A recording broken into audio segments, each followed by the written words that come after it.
Hi! Welcome back sa aking channel. Babati muna ako sa inyo. Maupay nga gabi yung tanan. Kasi gabi to eh. Umalis pala kami. Pumunta kami ng MOA. Nag-grab lang kami galing. Meron na palang grab dito sa sa tawag dito. Dito sa Laguna. Sumakay kami ng grab papuntang MOA. Pinapunta kami ni Ramjem tsaka ni Shelo. Hi Shelo, hi Ramjem. Thank you pala dito sa pag-shopping.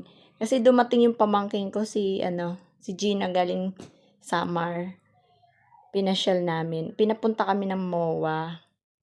Eto guys, di ko alam. Nagulat na lang ako. Niyaya ko ni Shelo dito sa bilihan ng mga damit. Kami ni Katkat. Di ko nakuna si Katkat kasi si Katkat dun sa malayo siya nagtingin ng mga t-shirt, pantalon. Eto guys, kinunan ako ni Shelo. Pinapili ako kamamahal ng mga damit dito kasi parang mga original na damit. Ayan. Namimili ako. Pag nakikita ko yung presyo, syempre ayokong bilhin kasi nakakahiya naman. Syempre kahit anak mo ba eh. Kasi sabi ni Shelo, Ma, habang hinihintay natin si Ate Gina at si Ramjem, sabi ni Ramjem, mamili-mili ka ba muna ng damit? Sabi ko, wag na lang kasi ang mamahal ng mga damit na dito, doon na lang tayo sa Hindi ma, dito, tingin tayo kasi magaganda yung damit. Tsaka ito gusto ni Katkat. Dito kasi si Katkat namimili ng mga damit pag may pera. Yan. Kasi dito kasya yung damit ni Kati. Dito niya type bumili. Ayan, maganda yung pinili ko. Hindi ko pa naman pinipili, namimili-mili pa lang ako dyan. Ikot-ikot. Kasi si Gina, galing sa Quezon City pa yun. Ayan, kumuha ako ng kumuha si Shelo ng bag, yung parang basket.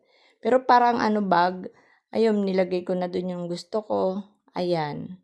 Yan, type ko yung, alam mo naman ako, type ko yung mga walang manggas. Pero bumili din ako ng may manggas. Ayan, nagsukat na ako dyan. Kinunan ako ni Shelo kung tama sa akin, kung kasya sa akin yung damit. Maganda naman guys, kaso lang, ang ganda rin ng presyo. Yan, ang ganda rin ng presyo yung mga nakuha ko. Yan, may dumampang babae. Ayan, doon kasi ito sa fitting room eh. Ni Shelo, pinisukat para daw maganda kung kasya. Yung iba nga dyan, hindi kasya. Yan, maganda. Gusto ko yung palda. Yung iba nga dyan, hindi nagkasya sa akin kasi medyo tumaba ata ako. Alam mo na, bakit tumaba? Oh, yan guys, ang ganda. Ayan, eto pa. Marami yan eh. Sinukat ko yan. Yan. Ganda nung blouse. Marami si Shelong inano sa akin kaso yung iba, hindi kasya. Medyo maliit. Kaya, yan na lang. Ayan, isa pa yan. Ang ganda. Yan naman, pinalitan ko kasi malaki sa akin. Ano lang ata ako, XL ata yan, large lang ako eh. Kaya tsaka yung bag, binili din niya, ayan. Binilan din niya ako ng sapatos. Yan, ang ganda yan, maganda rin yan, ayan. Terno-ternong binili ko, ayan. Yan ang inano namin, terno-terno ba, ayan. Yan, pinasukat-sukat, nag-model-model, ayan ang pinakagusto ko, yan, panlamig, yan. Kaya sabi ko nga sa inyo, bumili ako ng hindi ako masyado mahilig pero bumili ako ng isang panglamig. Halimbawa, mama. Ito naman, niyaya din naman ako ni Shelo tsaka ni Ramjem.